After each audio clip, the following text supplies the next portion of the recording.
Praise the Lord. ദൈവത്തിൻ്റെ അതിപരിശുദ്ധമായ നാമം ഈ വിശുദ്ധ ദിവസത്തിലും വാഴ്ത്തപ്പെടുമാറാകട്ടെ. എന്നെ ശ്രവിക്കുന്ന എല്ലാ പ്രിയ ദൈവമക്കൾക്കും യേശു ക്രിസ്തുവിൻ്റെ നിസ്തുല്യ നാമത്തിലുള്ള എൻ്റെ സ്നേഹ വന്ദനങ്ങൾ. അതെ, നമ്മുടെ കർത്താവായ യേശു ക്രിസ്തുവിൻ്റെ വരവ് ഏറ്റവും ആസന്നമായി. ഈ നാളുകളിൽ നാം ഓരോരുത്തരും പരിശുദ്ധാത്മാവ് നിറഞ്ഞവരായി ആ ദൈവമഹത്വം കണ്ട് ആരാധിച്ച് മഹത്വപ്പെടുത്തണം. സ്തോത്രം. കാരണം പീഡനങ്ങളും ഉപദ്രവങ്ങളും ഒക്കെ ഇനിയുള്ള ദിവസങ്ങളിൽ വരുവാൻ പോകുന്നു. ആ സമയത്ത് എങ്ങനെ നമുക്ക് ഉറച്ചു നിൽക്കുവാൻ കഴിയും? പരിശുദ്ധാത്മാവിൻ്റെ നിറവുള്ളവരായി നാം കർത്താവിന് വേണ്ടി നിൽക്കുന്നു എങ്കിൽ നിശ്ചയമായി ഏത് ഉപദ്രവങ്ങളും, ഏത് ശോധനകളും, ഏത് പ്രതികൂലങ്ങൾ, ഏത് പീഡനങ്ങൾ ജീവിതത്തിന് നേരെ കടന്നു വന്നാലും ക്രിസ്തുവിൻ്റെ സ്നേഹത്തിൽ നിന്ന് നമുക്ക് വേർപിരിയുവാൻ കഴിയുകയില്ല. ആമേൻ. ലൂക്കോസ് എഴുതിയ സുവിശേഷം 21-ാം അധ്യായം അതിൻ്റെ 25, 26, 27, 28 വാക്യങ്ങളിൽ യേശു കർത്താവ് ഇങ്ങനെ പറയുന്നു: സൂര്യനിലും ചന്ദ്രനിലും നക്ഷത്രങ്ങളിലും ലക്ഷ്യങ്ങളുണ്ടാകും. കടലിൻ്റെയും ഓളത്തിൻ്റെയും മുഴക്ക് നിമിത്തം ഭൂമിയിലെ ജാതികൾക്ക് നിരാശയോടുകൂടിയ പരിഭ്രമമുണ്ടാകും. ആകാശത്തിൻ്റെ ശക്തികൾ ഇളകിപ്പോകുന്നതിനാൽ ഭൂലോകത്തിന് എന്ത് ഭവിപ്പാൻ പോകുന്നു എന്ന് പേടിച്ചും നോക്കിപ്പാർത്തും കൊണ്ട് മനുഷ്യർ നിർജീവന്മാരാകും. അപ്പോൾ മനുഷ്യപുത്രൻ ശക്തിയോടും മഹാതേജസ്സോടും കൂടി മേഘത്തിൽ വരുന്നത് അവർ കാണും. ഇത് സംഭവിച്ചു തുടങ്ങുമ്പോൾ നിങ്ങളുടെ വീണ്ടെടുപ്പ് അടുത്തു വരുന്നത് കൊണ്ട് നിവർന്ന് തല പൊക്കുവേ.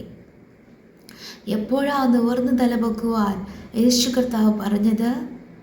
ആമേൻ. സ്തോത്രം. നിരാശയോടുകൂടിയ പരിഭ്രമം ഉണ്ടാകുമ്പോൾ, എന്ത് ഭവിപ്പാൻ പോകുന്നു എന്ന് പേടിച്ചും നോക്കിപ്പാർത്തും കൊണ്ട് മനുഷ്യർ നിർജീവന്മാരായി തീരുമ്പോൾ ദൈവമക്കളായ നാം ഓരോരുത്തരും നിവർന്ന് തല പൊക്കണം. എങ്ങനെ നമുക്ക് കഴിയും? ആമേൻ. ഏറ്റവും നല്ല ഉദാഹരണമാണ് സ്തേഫാനോസ്. നമുക്കറിയാം, അപ്പോസ്തല പ്രവൃത്തികൾ 6-7 അധ്യായങ്ങളിൽ സ്തേഫാനോസിനെ കുറിച്ച് വ്യക്തമായി എഴുതിയിട്ടുണ്ട്. സ്തേഫാനോസ് പരിശുദ്ധാത്മാവ് നിറഞ്ഞവനായിരുന്നു. ആമേൻ. സ്തോത്രം. 6-ാം അധ്യായം 8-ാം വചനത്തിൽ വായിക്കുന്നു: സ്തേഫാനോസ് കൃപയും ശക്തിയും നിറഞ്ഞവനായി ജനത്തിൽ വലിയ അത്ഭുതങ്ങളും അടയാളങ്ങളും ചെയ്തു. സ്തോത്രം. 10-ാം വചനത്തിൽ വായിക്കുന്നു: അവൻ സംസാരിച്ച ജ്ഞാനത്തോടും ആത്മാവോടും എതിർത്ത് നിൽപ്പാൻ അവർക്ക് കഴിഞ്ഞില്ല. അതുകൊണ്ട് ആമേൻ. സ്തോത്രം. സ്തോത്രം. ചിലർ എഴുന്നേറ്റ് സ്തേഫാനോസിനോട് ആമേൻ തർക്കിച്ചു. ചില പുരുഷന്മാരെ വശത്താക്കി. ആമേൻ. സ്തോത്രം. സ്തോത്രം. ഈ മനുഷ്യൻ ദൈവദൂഷണം പറയുന്നു എന്ന് പറഞ്ഞ് അവൻ നിന്ദിച്ചു. അവൻ ഒത്തിരി പരിഹസിച്ചു. ഹല്ലേലൂയ. എന്നാൽ ആ സമയത്തും 6-ാമത്തെയും 15-ാം വചനത്തിൽ ന്യായാധിപ സംഘത്തിൽ ഇരുന്നവരെല്ലാവരും അവരെ ഉറ്റുനോക്കി അവൻ്റെ മുഖം ഒരു ദൈവദൂതൻ്റെ മുഖം പോലെ കണ്ടു. ദൈവിക ശോഭ, ദൈവിക തേജസ് ആ പ്രതിസന്ധി ഘട്ടത്തിലും സ്തേഫാനോസിൻ്റെ മുഖത്ത് വെളിപ്പെടുവാനിടയായി തീർന്നു.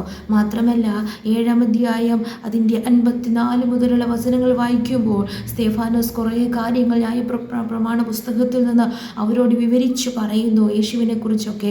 ഇത് കേട്ടപ്പോൾ അവർ കോപപരവശരായി. ആമേൻ. സ്തോത്രം. സ്തോത്രം. അവൻ്റെ നേരെ പല്ല് കടിച്ചു. ആമേൻ. കോപപരവശരായി പല്ല് കടിക്കുമ്പോഴും ആമേൻ 55-ാം വചനത്തിൽ വായിക്കുന്നു: സ്തേഫാനോസോ പരിശുദ്ധാത്മാവ് നിറഞ്ഞവനായി സ്വർഗത്തിലേക്ക് ഉറ്റുനോക്കി ദൈവമഹത്വവും ദൈവത്തിൻ്റെ വലത്തുഭാഗത്ത് യേശു നിൽക്കുന്നതും കണ്ടു. ആമേൻ.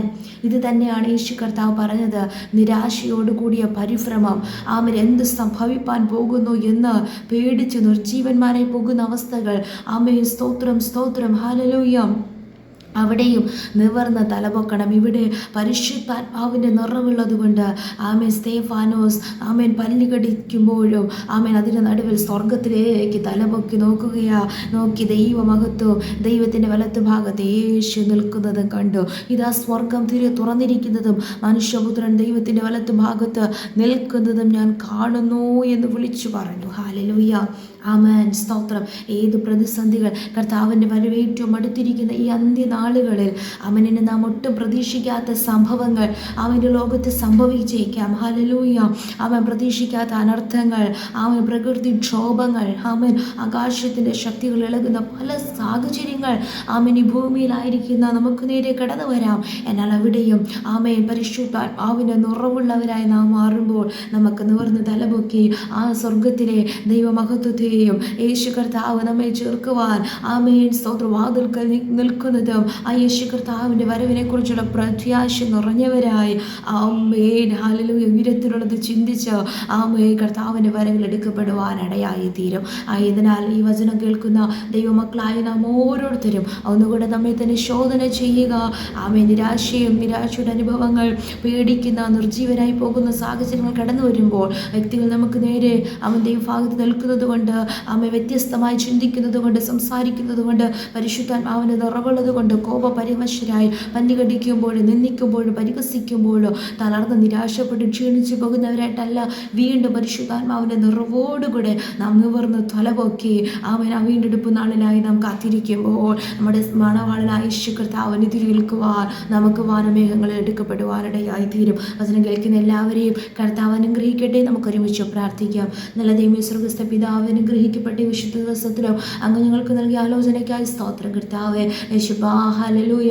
അങ്ങ് ഞങ്ങളോട് പറഞ്ഞല്ലോ, നിവർന്ന് തലപൊക്കുവിൻ. അതേ നാഥാ, സ്തോത്രം. നിരാശയിൽ ക്ഷീണിച്ചു മടുത്ത് ആമേൻ തലകുനിഞ്ഞ് കർത്താവേ അപ്പാ നശിച്ചു പോകുന്നവരുടെ കൂട്ടത്തിലാകുവാനല്ല, വിശ്വസിച്ച് ജീവരക്ഷ പ്രാപിക്കുന്നവരുടെ കൂട്ടത്തിലായി തീരുവാൻ പരിശുദ്ധാത്മാവിൻ്റെ നിറവോടുകൂടെ ദൈവമഹത്വവും ദൈവ തേജസ്സും ഓരോ നാളും അനുഭവിച്ചോ സ്വർഗത്തിലെ ദൈവമഹിമകളെ കണ്ട് അപ്പാ അതിനെ പ്രത്യാശിച്ചുകൊണ്ട് ജീവിപ്പാൻ സഹായിക്കണമേ.